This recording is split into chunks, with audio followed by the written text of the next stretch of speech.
The following may contain offensive language, adult humor, and or content that some viewers may find offensive. The views and opinions expressed by any one speaker does not explicitly or necessarily reflect or represent those of Mark Radulich or W2M Network. Please listen with caution, or don't listen at all.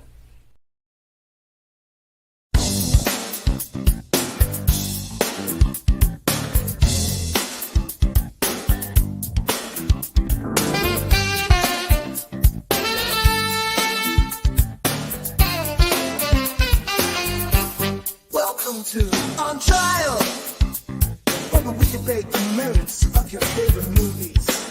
Hope you're ready, Hollywood, because you're on trial.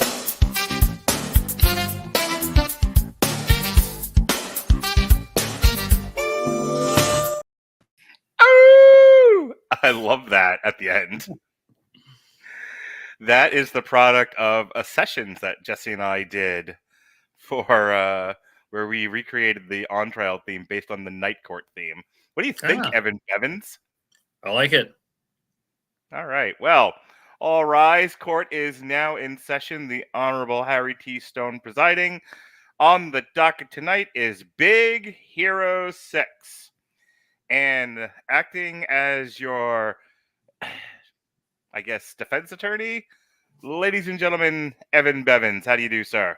I'm doing fine. Who could have an unkind thing to say about this movie? Yeah, first of all, I'm your mandated reporter, and frankly, I'm mortified Mr. Mark Radulich. Forgot to introduce myself. Yeah, I was telling somebody earlier, I was like, this is normally like a debate-style podcast where we take a movie and one of us defends it arduously, the other one prosecutes it. And I'm looking at this one going, yeah, don't expect like a hot debate tonight. This is going to be one of those we're just going to jibber jabber about the movie for an hour. Yeah, I honestly thought this was the premiere of a new podcast called Darn You Hollywood. So I was a little surprised. But I mean, yeah, there you go. Just let it marinate a little bit.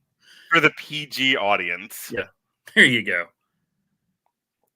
Evan Bevins of the Screaming Boy podcast. You are one of my comic book people. We usually do comic strips together. But you are the one that pitched me doing Big Hero 6. And after I pulled out the last of my hair and said, God damn it, I have to review another cartoon. I realized that Big Hero 6 was actually based on a Marvel comic called Big Hero 6. Evan Bevins, why don't you please tell the court what a Big Hero 6 is and why Disney thought to adapt this particular piece of Marvel literature? I can't tell you the why, but I can tell you what it is. And to help me with that. It up. Okay. Well, I do have one of your favorite things. I brought visual aids. Oh, good. For the podcast audience. But no, I love it when everyone brings props. Yeah. There you go. Well, the thing is, Big Hero 6, when they announced the movie, I was like, oh, that's cool. And then, I started seeing the previews. And I'm like, this looks really good. This does not look like Big Hero 6. Because, well, first of all, Big Hero 6 is a Japanese super team, kind of in the vein of Alpha Flight. They even refer to themselves as Japan's premier superhero team. And like many things... Does Chris Bailey hate them too?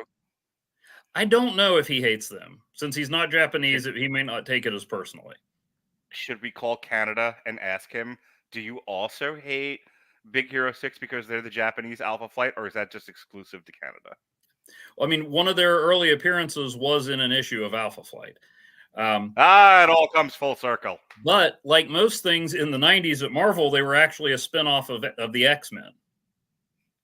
Because everything but the Avengers was a spinoff of the X-Men. And for a while, the Avengers might as well have been. That's what I tell the young whippersnappers today. I'm like, nobody cared if Iron Man or Thor or even Captain America did anything. If Wolverine sneezed, there were 6 limited series. And that was a real challenge because there was that period in the 90s where he didn't have a nose. There were 2 things going on in the 90s. Wolverine was in everyone's book, even some at DC. And everyone had pouches. Pouches, Lassard. Pouches as far as the eye could see. That is correct.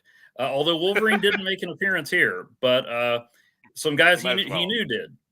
Mhm. Two characters that you won't see in the Big Hero 6 movie are all new, all different X-Men member Sunfire, who was on the Mhm. team for like 5 minutes and was even surlier than Wolverine. How could you possibly be surlier than Wolverine? And Wolverine frequent foe and sleeper Marvel versus Capcom 2 cool guy. Wait, was it Marvel versus Capcom? Anyway, one of those games, the Silver Samurai. The villain of the Wolverine movie. Kind of in a way, not really. I mean, he fights him at the end. Well, he fights part of him. The guy that shares a name with the Silver Samurai sort of ends up helping him. I actually just watched Wolverine not too long ago for only the second time with my daughter because she's wanting to go through all the X-Men movies and Because she wants to be cross-eyed and pee crooked. well, look, I tell her, hey, the fact that the continuity doesn't make sense is the most comic book thing about these movies. You are not wrong about that. Yeah. But yeah, Like, I'm not. why is Emma wrong. Frost a teenager in the 80s and, an adult in the 60s? Well, for reasons. Because nobody at Fox was minding the store, and all they cared about was Wolverine, except for when they were caring about Jennifer Lawrence. Well, yeah. We had to get Jennifer Lawrence in there. But, so, two of the original Big Hero 6 were established X-Men characters, Sunfire and Silver Samurai, and of course they were cousins. Mm-hmm. And so then the other members, you had Gogo Tomago, who looks not unlike she does in the movie. Honey Lemon, who was blonde and had a purse that did things. Yeah, that like in purse the is like a movie. magic bag of holding, right? Yeah, pretty much. Except it was a science bag of holding. Oh, I see. Yeah, she was like a full-on secret agent and stuff. And Hiro, whenever she talked to Hiro, there would usually be little hearts around his thought balloons.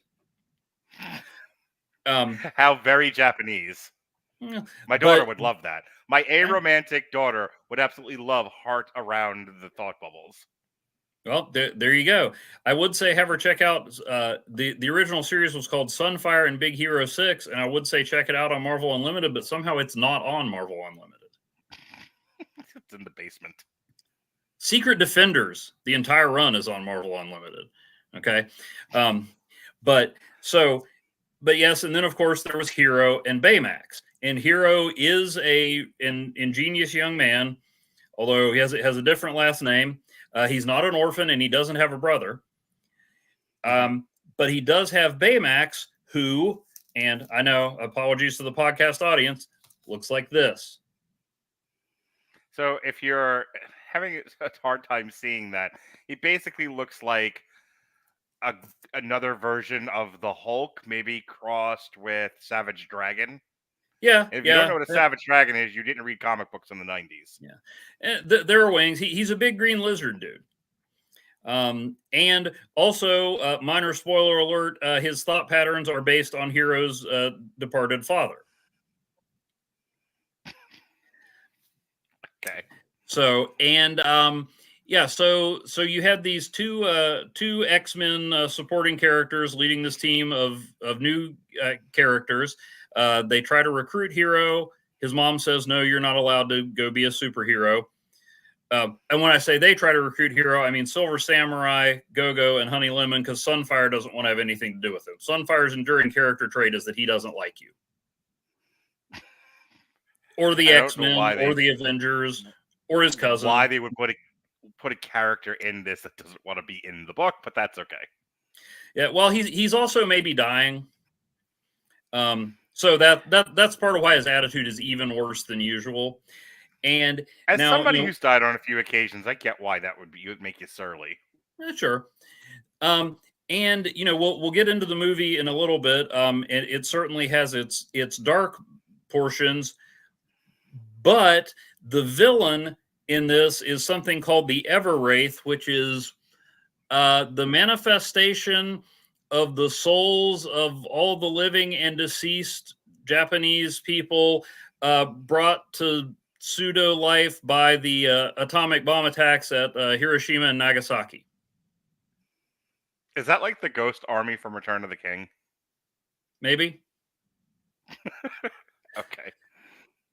More of an obscure Marvel guy. I mean, I know Return of the King, but so that's the happy-go-lucky threat they're up against. And his plot is to use Sunfire to cause another nuclear disaster, so that, remember, this was written in like 1996 or 1997, so there is no political commentary here when I say that he actually says his plan is to use adversity to make Japan great again. Someone please get that message to Donald Trump, because the election tomorrow, I want him to show up in a giant Baymax costume going, I want to make America great again, just like Japan. So, I mean, I bought it when it was coming out because Scott Lobdell was writing it. Now, to put that in terms, you might understand Scott Lobdell wrote the screenplay for Happy Death Day. Mm-hmm. So, but he was actually the guy writing X-Men when I got into X-Men, one of my favorite writers. So I thought it was cool. And then it actually, they did appear in an issue of that, of the Alpha Flight series that was going on at that time, where they were a lot different and there were some inconsistencies. And then I don't think they appeared until about 10 years later, when none other than Chris Claremont wrote a series that introduced Wasabi and Fred.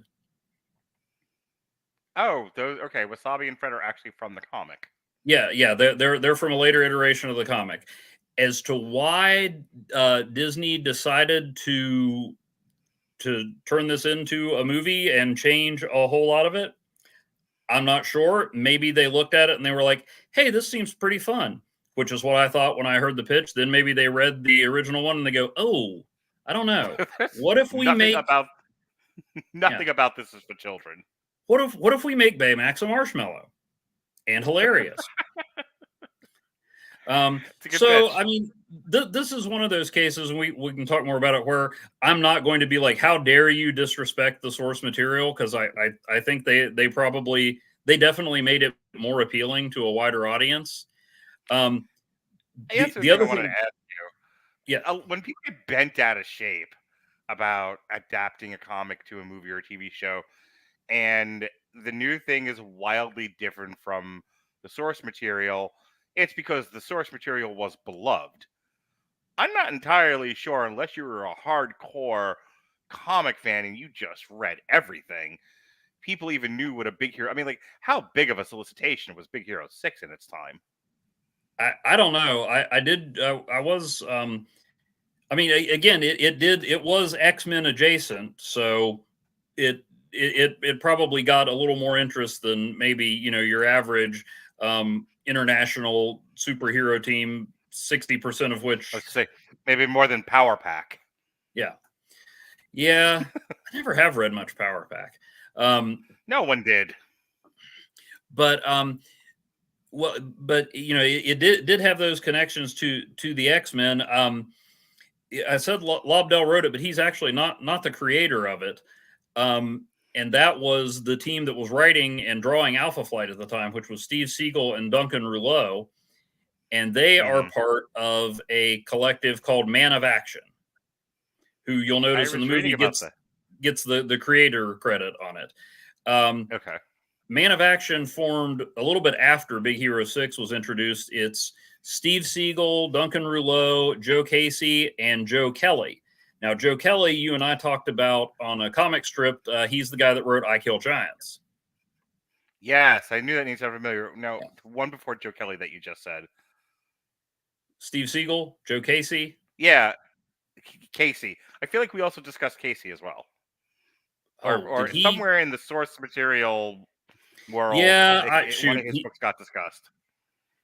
Yeah, and I'm blanking. I mean, I've read stuff of his. He wrote a lot of. They were all working for Marvel in the '90s. That's where they met each other. And Kelly and Siegel were actually they were writing X-Men. Siegel was writing Uncanny X-Men. Kelly was writing adjectiveless X-Men. And I think they ended up leaving kind of unceremoniously. But they're the guys who brought Maggot into the fold. So I'll be forever grateful to them for that. And I I did meet both of them at Chicago Comic-Con in 1998, where we became best friends. No, but I did get stuff signed by them, including Alpha Flight Volume 2, Number 1, which didn't have a lot of clear surfaces to sign. So Siegel ended up signing Guardian's crotch because that was like the only white space. So Okay. yeah. All right. So that always sticks with me. But Man of Action, you might be familiar with them aside from I Kill Giants. They're the company that created a show called Ben 10, which you may be familiar with. I am aware of Ben 10. Ben 10 is before my kids are born, I think. Yeah. And well after I stopped caring about anything related to children. So Yeah. I am aware of Ben 10's existence because I have seen children over the past 40 years of my life. That's but pretty I much all I couldn't- know about it. It was Yeah, I was too I old never for watched the show. Yeah, I was too old for the demographic, and my kids were too young for it. But they also did Generator Rex. They worked on Avengers Assemble and Ultimate Spider-Man. So they've done a lot of stuff. Joe Kelly is the guy who made Deadpool what he is today, which I feel honor bound to point out was not a vile, filth-spewing, R-rated murder fest. Okay.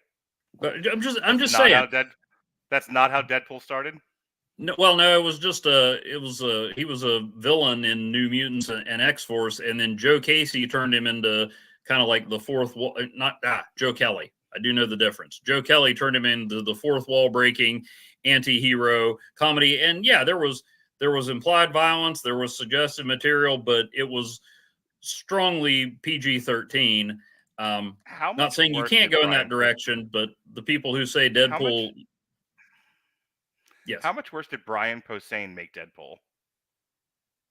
Not that bad, but at the appropriate time, there is a connection between Brian Posehn's Deadpool and Big Hero 6. Oh, is there really? Fantastic. Yes. All right. If there's any other historical tidbits about the Big Hero 6 comic, if not, we should probably talk about the movie. Yeah, they have not appeared very much. When the movie came out, they only had. I was reading a Forbes article, so I read Forbes all the time. But I was reading an article, and they only had like 10 appearances at that point. So they didn't. So I don't know what somebody saw at Disney and was like, "This is it. This is the one." This had to have been an intern project where it was like, I dig into like the Marvel archive, find stuff that isn't current, that doesn't have a large following, that no one will notice if we adapt. And voila, and still we lobster. Can't get Sleepwalker. Write him a letter, an angry letter, Evan. But I prefer you're a sternly worded. You walk around with your press hat because you're a roving reporter on the scene. You're like Eddie Brock. You should write about it in your paper. Totally. Yeah, you should write about it in your paper. I actually, I think I'd have to double check, but for a while, and I mean to get back to it, but I've had other stuff going on. But I wrote a column called Back Issues that explained the movie and TV show, the comic book origins of various movie and TV shows, and I think Big Hero 6 was the first one I wrote about because I was like, guys, Baymax was a lizard. That's my favorite thing about the movie is whenever it comes up, I'm like, do you guys know it was a comic and Baymax was a lizard robot? How many times have your daughters heard you say that, and about where are they with rolling their eyes at you? Oh, well, I mean, they usually when I start talking, the eyes start to roll anyway. Right. But yeah, they're aware. Okay. But the one still, she comes up to me and says, when can we watch the next X-Men movie? And I'm like, well, the returns are diminishing, but we'll keep plowing along. I'm going to need you to like live, Instagram or TikTok, her reaction to Logan when you get there. Yeah, and that's going to be a while. Yeah, that's right. You're like a good father who doesn't show bad movies to their children. So, like what, she has to be like, 18, 21? Yeah. You're not like me who brings his kids to I Saw the TV Glow and traumatizes his 10-year-old son. Oh, yeah.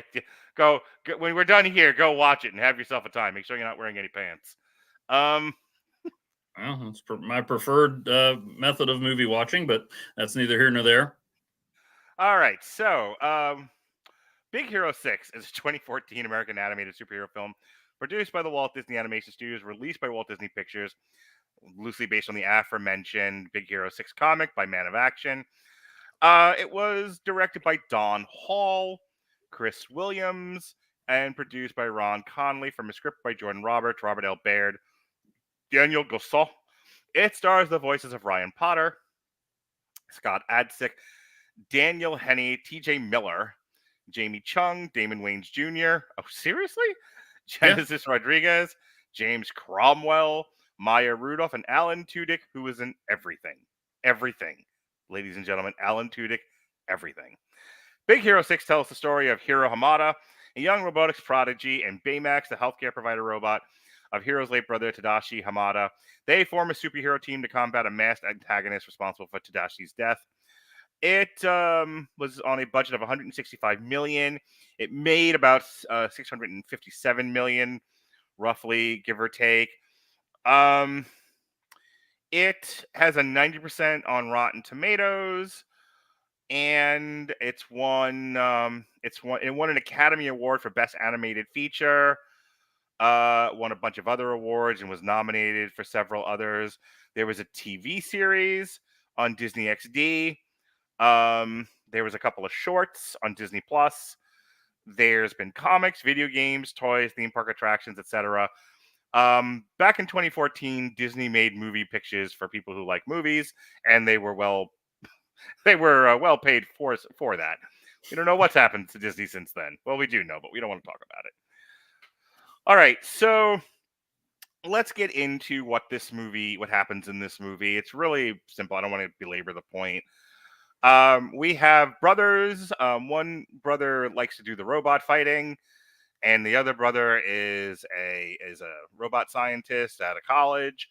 And he says, "Why don't you come be in this college with me instead of doing robot fighting, you crazy boy, you?" And after seeing seeing his future laid out in front of him and not wanting to have to keep running from the Yakuza, he says, "All right, this is a good idea." And he takes an idea that he had with the robot fighting and he expanded to something a little bit more usable, a little bit better. He built essentially a micro robot out of little pieces that could assemble and disassemble at will and do all kinds of stuff. He takes that and does it much bigger.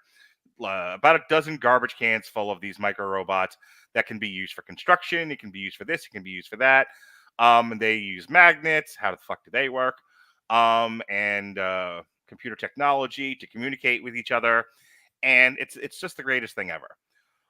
We have kind of an Elon Musk, Steve Jobs type billionaire character who wants to buy these robots from our young prodigy. But the teacher at the school says, "No, don't throw your future away. Stay in school. Don't be rich." and he says, "Yeah, that tracks for me. That seems like the better path." All right, no argument there. And so the implication is that the evil billionaire is going to get his way no matter what. And then what do you know? The school blows up, and the teacher dies every single time. And so. And Hiro's brother dies. Because he went back in to save the professor, he ends up getting killed in the fire as well. Before all that happened, the big thing that the brother was working on was a healthcare robot named Baymax. And Baymax is a vinyl inflatable AI that will scan you and help you, who will diagnose you, give you medicine, comfort you. It will do all the things that we are looking forward to having happen to us in the robot revolution when people are no longer necessary. But it will not turn into a dragon. And it will not turn into a dragon. I mean, you could make it into a dragon if you really wanted to, which brings us to our next plot point, but we'll get there. Wow. So, through happenstance and nonsense, our hero finds out that there's a villain afoot, and he's wearing a kabuki mask, and he's got the little micro robots. And he's like, "Oh no, microbots!" And he's like, "Oh no, this will not stand. I will not have it." And so he goes back and he decides to build armor for Baymax and decides we're going to be superheroes now and we're going to get our robots back and we're going to defeat the bad guy and it's all going to be fantastic. This goes as you might imagine. He ends up getting involved with the other students that were with the brother, and they all decide to join him in his quest. They all build themselves Iron Man suits of various descriptions and powers, and they are now the Big Hero 6 team. And okay, they go ahead. Keep them. Don't forget, they build the suits over a montage set to "Immortals" by Fall Out Boy. Sure, that was a great detail. Thank you for your objection. Are you gonna just gloss over the Frozen cameo too? Yes. So, do you want me to just spend forever on the plot synopsis? Because I get yelled at on Damn You Hollywood when Robert does that. So, anyway, so now they're a team and they go after the bad guy, and it gets to a point where Hiro just about kills him, and they're like, "No, this is not good." There's a second shot. They take a second shot at him, and this time they figure out that it's not actually the billionaire who is the bad guy in all of this. It's the professor, and it's the professor because the billionaire was doing experiments with, I believe, teleportation, and his daughter was the astronaut in the experiment, and she got lost in the transporter. And so this is all about revenge. And we know that because a character tells us this. Literally says, now it's a revenge movie. Dun, dun, dun. I hear voices in my head. Sorry. It's a bit of a Randy Orton there. So anyway. Kind of like Fred. That's right. They, now they know that this is all about getting the daughter back.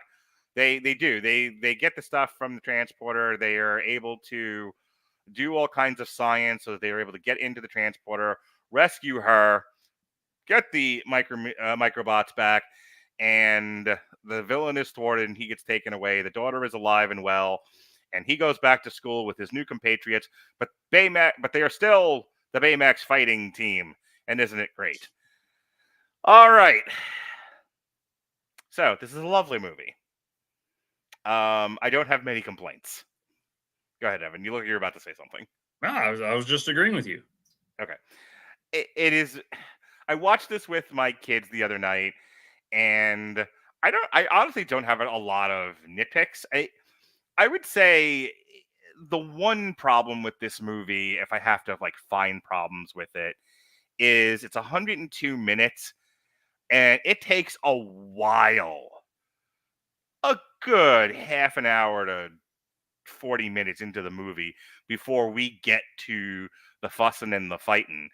And while I'm fine with that as an adult, and my 13 and my 10-year-old who are movie trained, I mean, they've seen Joker and Joker Folie à Deux. My son begged me to watch Gladiator, all 9 hours of that movie.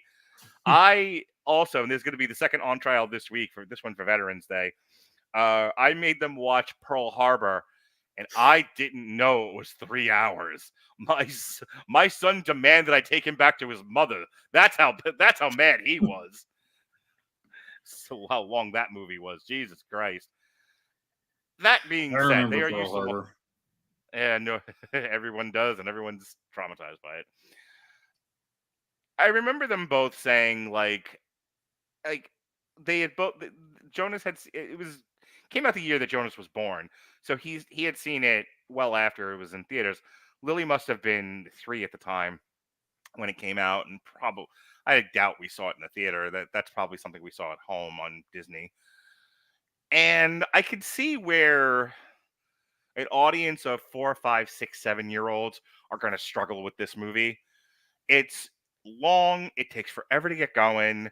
And not that any of it's necessarily boring or bad, but I think it's a lot to ask of your intended audience to wait that long for the marshmallow to put on armor and fight bad guys. And then there's really only 2 or 3 scenes of that. The rest of it, a lot of it is world building. A lot of it is character development and setup. And there's a huge chunk of this movie that is just Baymax trying to comfort Hiro. And, and then getting him into the armor and getting him to do anything. There's there's some fun stuff with them trying to briefly solve a mystery of where did my microbots go. But again, it's a little slow. It drags a little bit. I think for an adult, it's probably fine, and I don't think they would use the word drag. But I'm putting myself in the mind of the intended audience, and I have watched movies with young children. I don't think the average kid today could get through Big Hero 6. I think you would almost have to fast forward. Like just know that the brother dies and go right to them putting the armor on Baymax. You're like, yeah, here we go. And because at that point the movie picks up a bit. Like when he starts doing stuff with the team, the tempo of the movie picks up more. But I think this needed another pass through editing. I think we needed to get the kids to the mall a lot faster. And I think this needs to be 90 minutes flat. Your witness, sir. Yeah, I can see that. I guess what I would say, and what I think is one of the things that works for it, although it doesn't really dispute any of what you said, is they tried to get like a really broad audience, because they tried to make it appropriate for kids and something kids would like. But a lot of that, character building and stuff like that is what makes me still appreciate it as something more than, hey, it's a popular cartoon and I can tell you all the ways it's different from the comics. I mean, my oldest, I forget how, she was pretty young when she watched it. And we watched it a lot. It was one that was kind of on rotation. And then she's a teenager now. And I said, hey, I'm going to watch Big Hero 6 for a podcast. She's like, oh, I want to watch it with you. And so she was still into it. So I think, maybe it stretches a lot trying to get, like all the sectors of the audience in it, and maybe doesn't do it as effortlessly as some movies do. But I like a lot of that stuff. But I definitely see your point that it may be hard for some kids to latch onto. And then things get well, when the brother dies, it gets dark, and then it gets darker still when Hiro finds out who the villain is and tells Baymax to kill him. So it's they kind of had to do a balancing act, and I think it works. But I can see where some people might tire out a little bit. I think I don't think you need the armor. I think when Baymax starts stumbling around and talking to the cat and trying to help Hiro track down the microbots, I think that's when they'll lock in.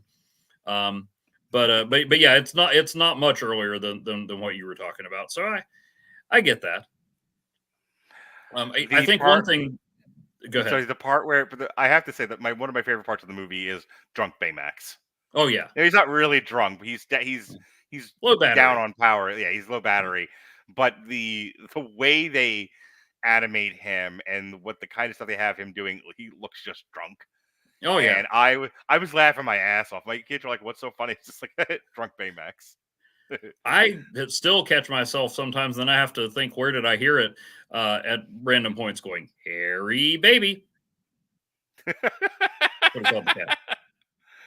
But you were talking about the way that they animated it. That was one thing that jumped out at me, was like, I mean, obviously it's very cartoony, but there's also, I don't know if realism is the right word, but there's, I mean, they try. It's not like straight Looney Tunes, you know what I mean? It's exaggerated, but there's some grit to it too. That I thought was really well done. I think another, just as a craft thing, and I don't mean to make the Chris Baileys of the world cry, but this is a film study podcast, so there are things that I accept as a viewer, but then when I'm in a place where I have to talk about things and I have to okay, well, how well does this work? And I'm asking questions. Yeah, I'm gonna find some stuff. And so one of the things I was thinking about as we've been talking is the characterization of the rest of the team. They do something I don't particularly like.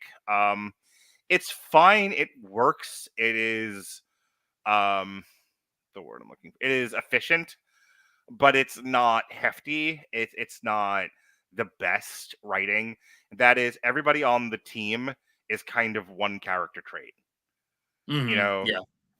Honey Lemon is one thing. The one with the discs that's like her whole character. Go. Wasabi Yeah. is one thing. Yeah, Fred is, and I like the Fred character. I think Fred is kind of the POV character for the rest of the audience. Um, He loves science and science fiction, but he doesn't understand it. yeah, he's kind of, yeah, he's definitely like the audience member. Is just like, I enjoy all of this. I don't know how to do any of it, but I want to be a part of it. You know, I definitely He think he's sings a standing for theme the song. audience. Yeah, you know, he's definitely the one that reminds you this is a comic book, which I Mhm. like. I like the character. He's utterly impractical, but I like the character. But that's all he is that one character trait. I'm Yeah. comic book guy, you know, so it's like I'm nerdy guy, I'm comic book guy, I'm purse girl, and I'm tough girl, and that's it. That's their characters. They're not people. They're a character trait animated into a person. Right. But now you just said you would have liked for it to have been a flat 90 minutes. How are you going to expand them beyond that and keep it 90 minutes? That is a great question, Evan Bevins of the Streaming Boy podcast. Um, Look, I don't want to get a copyright lawsuit out of this, okay? no, Those statements were all from Mark Radulich. that just mildly irritate Ronnie Adams of the actual Oh, Streaming well. Boy podcast, which is now defunct. Anyway, you're right. I think I think there are some babies that have to be sacrificed. My son picked up on this detail, and I thought it was an interesting one. He didn't think they fleshed out why he was robot fighting very well. Like, Yeah. and I thought it was because he had to raise money for the mortgage on the farm or something. But he's not wrong. Unless I missed it, I don't think they gave an explanation for it other than he's just a bit of a science ruffian. He's smart, he's bored, and when his brother says, "Hey, you should come to my college," he's like, "Yeah, I don't want to go to nerd school." I mean, what do you do when you're a mega nerd but you don't want to be a nerd? Yeah, underground robot fighting. I guess. And you're not. And again, how much more explanation do you really need when you're trying to get the kids to the mall as fast as possible? Like, I get all that. I don't know where I would cut from. I mean, I don't know. I think there are like places you could shave the movie down, but then Mhm. I'm offering up things that would beef the movie back up again. So, which master do you want to serve? Yeah, I mean, it's not perfect, but I think they did a good job of balancing a lot of things. Because I mean, yeah, there's definitely you could flesh them out more. Maybe they did that in the TV show, which I never watched. Maybe they could do Mhm. that. How did this not get 14 sequels already? I don't understand it.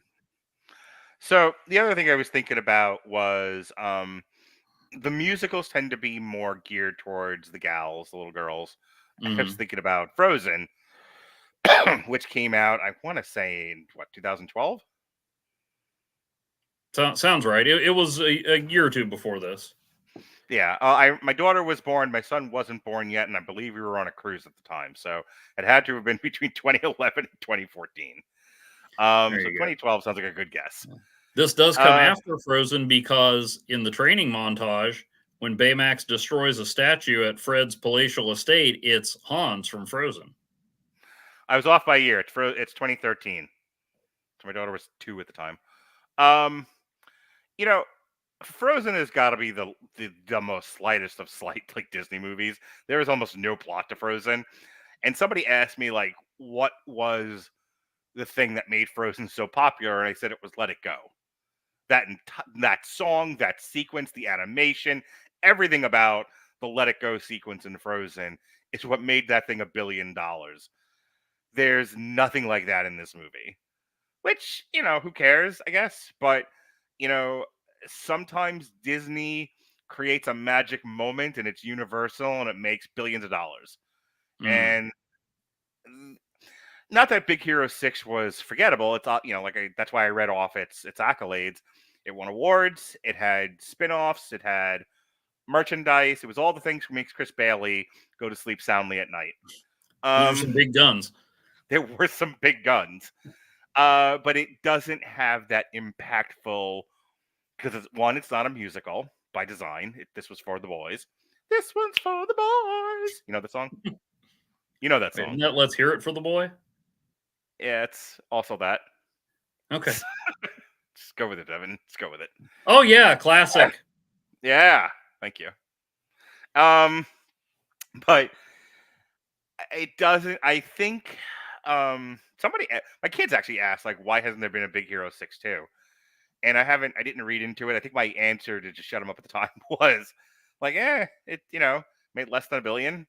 It made money, but not a lot. At a time where everything was making $1 billion. Yeah.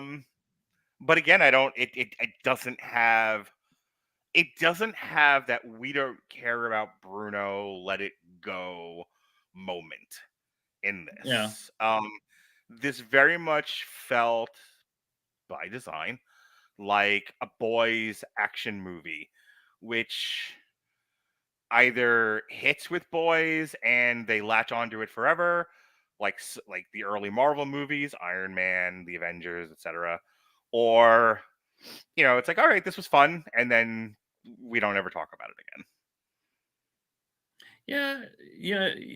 I mean, I said, who could find anything wrong with this movie? I don't have a lot of complaints about it, but you're right. There isn't any seminal thing that just, it's like, oh yeah, Big Hero 6. That was fun. That was good. I liked it. Yeah.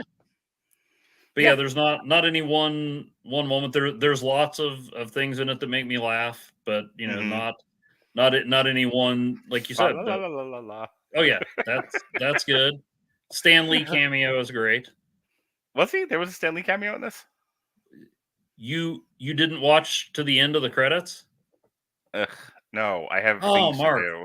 So okay, well, there's a visual cameo in the movie. Mm-hmm. Fred's dad, there's a portrait, and it's Stan Lee.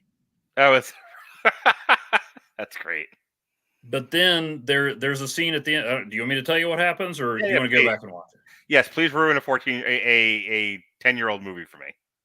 Okay, well, look, I don't talk about The Sixth Sense in mixed company unless I get waivers signed by everybody. Okay. You're good to your mother. You're a good boy, Evan. Just tell me the fucking thing for the. So at the end, Fred is back in his mansion. And he's looking up at his dad's portrait and saying, "Oh, Dad, I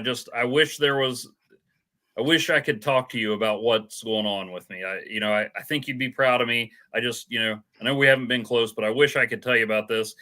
And he puts his hand on the portrait, and wouldn't you know it, a secret passageway opens up. Of course it does. It's like a bat cave. And there's all kinds of superhero gear in there. What's that? Does he slide down a pole and everything? No, sadly, he does not slide down a pole. But yeah, there's like superhero costumes and gear and everything in there. And his dad walks in, and it's Stan Lee, and he holds up the superhero underwear on the outside and reveals that he does the same underwear preservation trick that Fred talked about earlier in the movie. I wear them front, I wear them back. So you get Stan Lee delivering that line, and then he says, "We've got a lot to talk about, son." That's fantastic. I want to see Fred and Stripperella team up as a show or a comic. There's something there's something we could do for a future show. We could do a TV party on Stripperella. What do you think about that, big guy? One of the few like all the comic book stuff. You like all the comic book stuff. You have to do Stripperella. Well, yeah, but I mean, yeah, I'm not doing anything on The Boys either, so that's fair. Read 10 issues of that, and it's 11 more than I wish I'd read. Or what's the other one that you hate? That he did. That there was a show for Priest, Punisher, Papa Lopatus. What the fuck? What's the name? No, Punisher. Hey, the Netflix Punisher show is. No, it wasn't that though. It's the other Garth Ennis show that you hate. Oh, Preacher. I don't hate it because I've never. One. I read 2 pages of Preacher, and I was like, you know what? I'm just gonna give up all my right to criticize this. Evan, what's your top 10? Almost made me stop reading comics. Preacher, The Boys. What else? It didn't make me stop reading comics. It just made me stop reading them. Fine. Walking Dead and Irredeemable almost lost me, but I plowed through those. That's good stuff. Okay. I almost quit Irredeemable on the second page, but I'm like, Mark Waid wouldn't write crap. So okay. That's an excellent series. Okay, that's fair. I don't know. Not a big Sin City fan. Yeah. Okay. Yeah, I want to work my way through the Sin City books.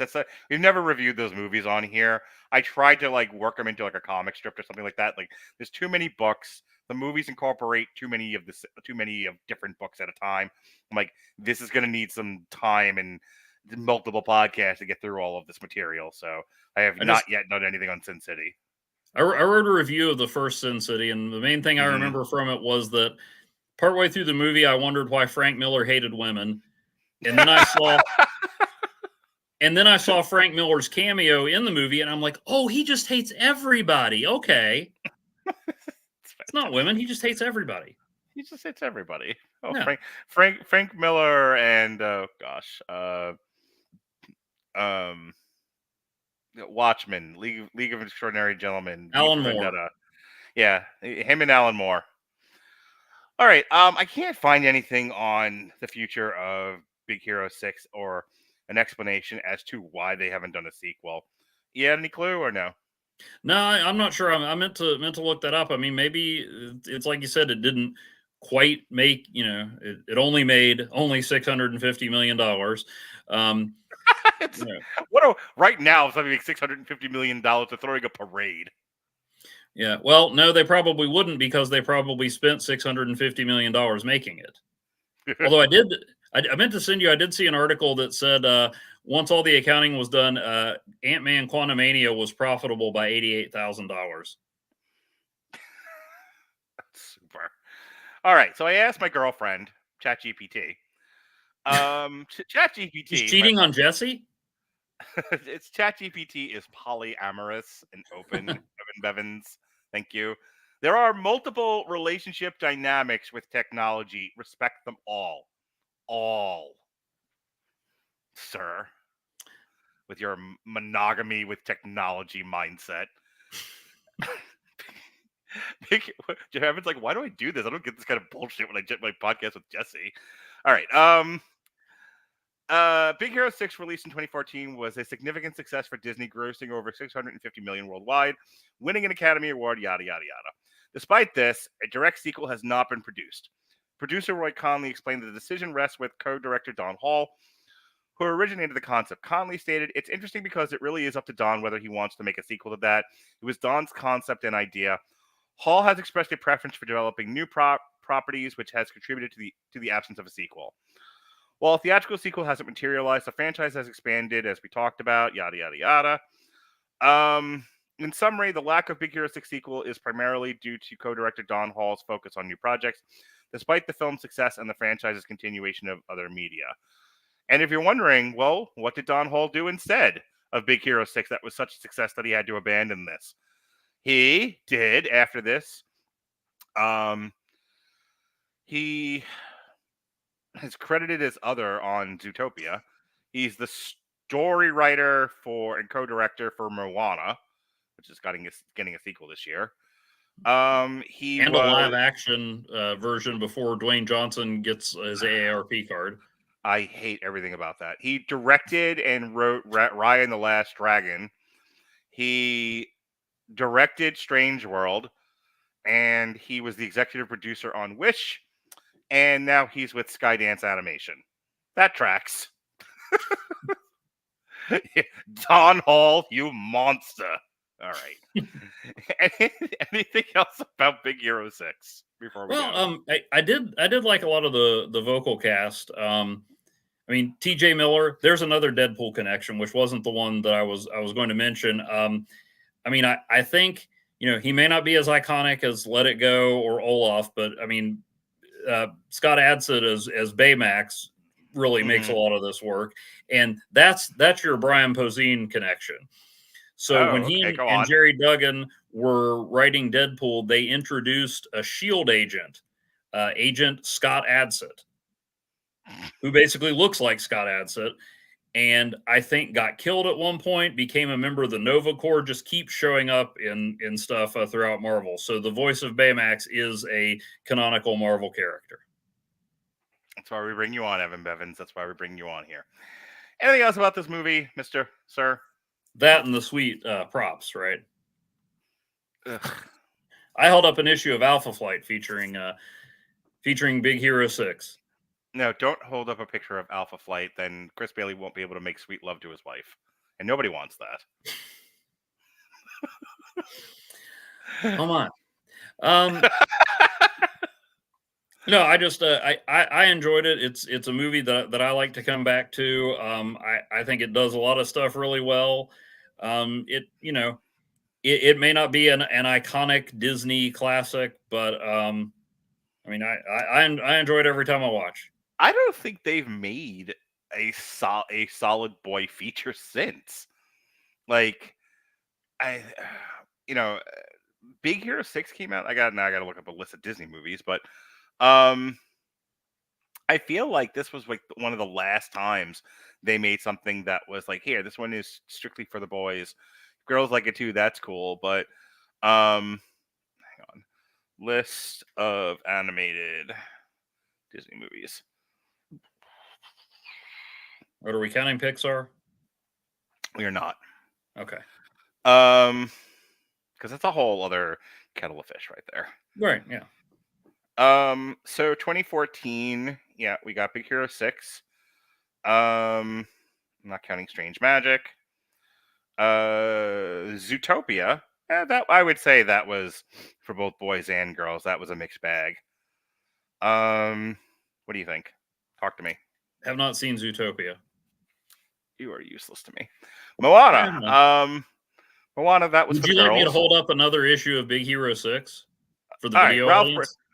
So the sequel to Wreck-It Ralph. I would say that was. I mean, I don't know. That I say that's boy oriented, but that also had a lot going on for the girls. So who knows? Spies and that's 20th Century Fox. Yeah, that was kind of it. Wait, was Onward a Pixar movie? Onward was Pixar. It was also Okay. the last movie to come out before the pandemic. Mm.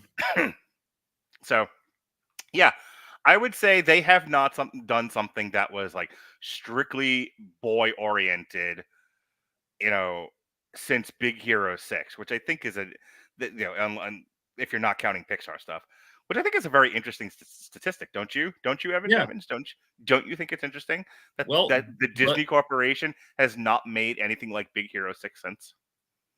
Well, but you could also make the argument that they did keep churning out, Marvel Cinematic Universe movies, and they tried several times to debatable degrees of success to keep Star Wars in it up. So maybe they feel like that, that's where they'll bring in the young male audience, and they can churn out princess features for Absolutely. I think Marvel's dedication to young boys with movies like The Marvels and shows like Agatha All Along. All right, I'm gonna stop being a dick now. Yes. Heaven forbid we try to appeal to different audiences, or stop doing it. It doesn't work. You make no money. Looks slightly different from everything we've done before. When it works, you let me know, and we'll keep doing it. Okay. Okay, but here's my question. Oh, now I can't just be sarcastic. I got to get a lecture. No, I'm not lecturing.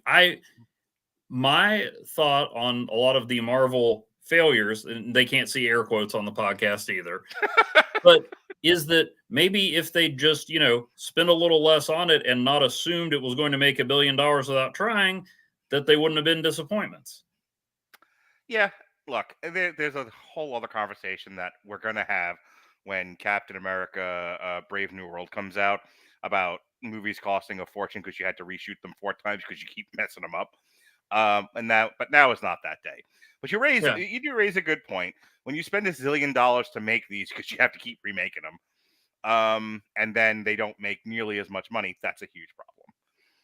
So you should do I didn't mean to get into all that, but you should do like horror movies do. Make things for $1.50 and then make a reasonable profit. Make more Terrifiers. Have your kids seen Evan Bevins, who's good to his mother and raises his children properly Christian? Have your lovely daughter seen the Terrifier movies? I won't watch the Terrifier movies. How old's your oldest now? 14. Okay. Jesse's daughter watched the Terrifier movies. She just right off the shoulder. She don't care. You want to talk about a whole other conversation. I like to believe there are horror movies out there I would like, and there are some, but I don't. Terrifier is I not one of them. I don't get it. Like People like to see guts. I want the suspense, the fright, the stuff like that, but I don't want the like. Well, there weren't enough good kills in this one. And no, people like for some odd reason, and this is as tale as old as time. And this is the last thing I'm going to say. I'm going to start taking us out, like this.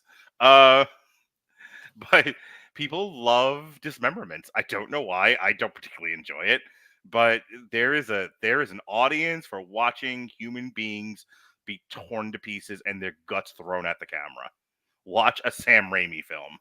That man, the last thing I'm going to say on this very nice, very pristine, very demure children's podcast that we've done here tonight about this wonderful family feature is we coined a phrase on the last Ash versus Evil Dead review called horror bukkake, and that's what I'm talking about. The Sam Raimis and Terrifiers of the world is all about the horror bukkake. Yeah, well, I won't go off on my horror tangent. I'm not super knowledgeable about it, but it's kind of like shark movies. I keep watching them in hopes I'll find a good one, but they're few and far between. In search of a good shark movie. What was the last good shark movie you saw? The Shallows. Was it Shark Exorcist? No. Was it Sharks of the Corn? No. I did just watch and review one for Halloween called Shark Man. Oh yeah. It's definitely a movie that exists. Have you gotta, for your kids, for this holiday season coming up, you should make them watch Santa Jaws. Jason and I reviewed that. I am curious about some of those. I mean, I'd be lying if I said there wasn't some twisted part of me that wants to watch Noah's Shark.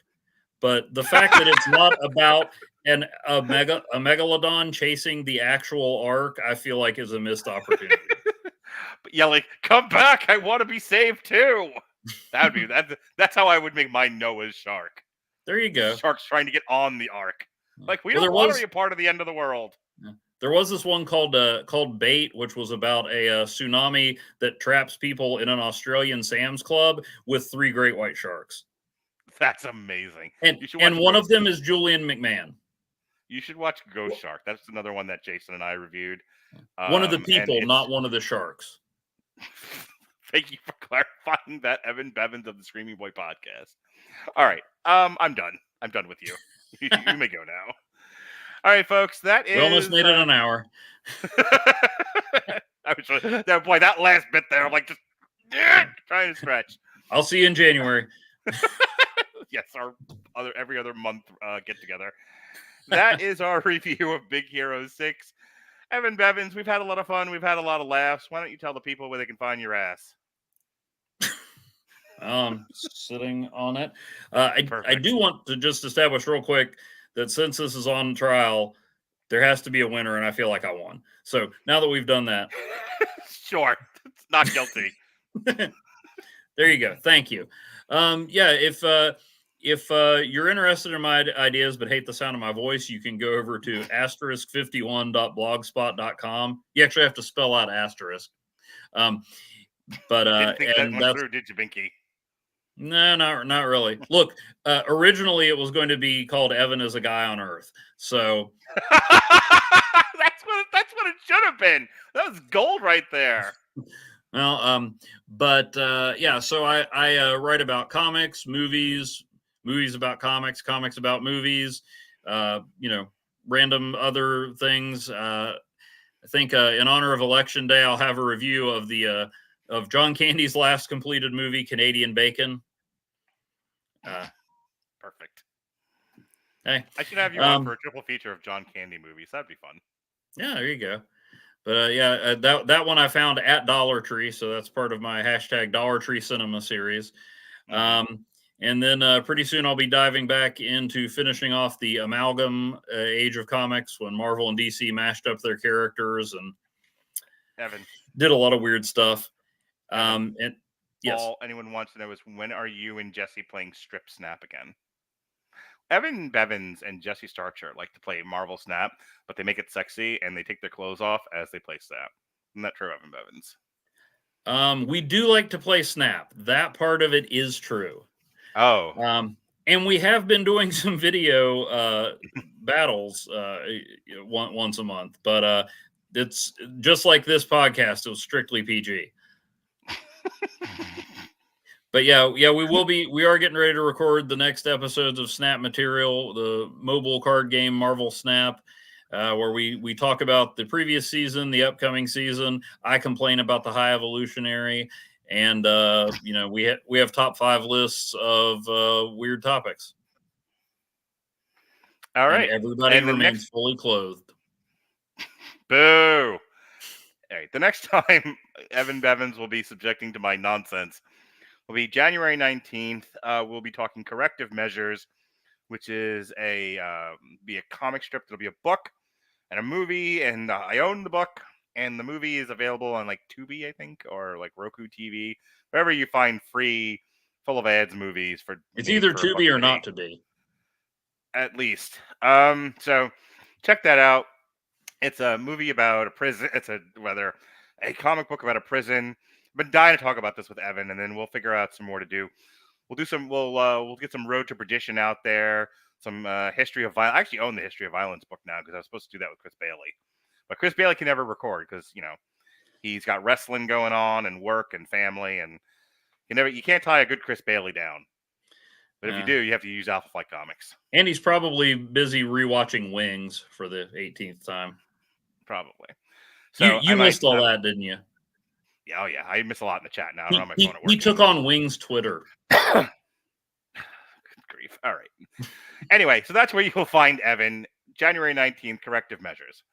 In the meantime, in between time, there may or may not be a TV party this Wednesday for Agatha All Along. I just got a message because everyone likes to text me while I'm recording. But Alexis just sent me a message saying, if I can't get any guests for Agatha All Along, we ain't doing it. And I'm like, sucks to be you, because I ain't watching it. But Thursday, because we have Veterans Day coming up, Andrew, Graham, and I will be doing our annual Veterans Day show. And because I am a brutal but benevolent dictator, we are doing Pearl Harbor, a movie so bad, apparently, that even his wife was like, I don't feel pity for you. You did this to yourself.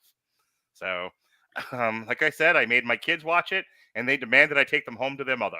Look, it's been a while since I've watched Pearl Harbor, but let me just note that it did not trigger my knee-jerk Michael Bay defense. So that ought to tell you something.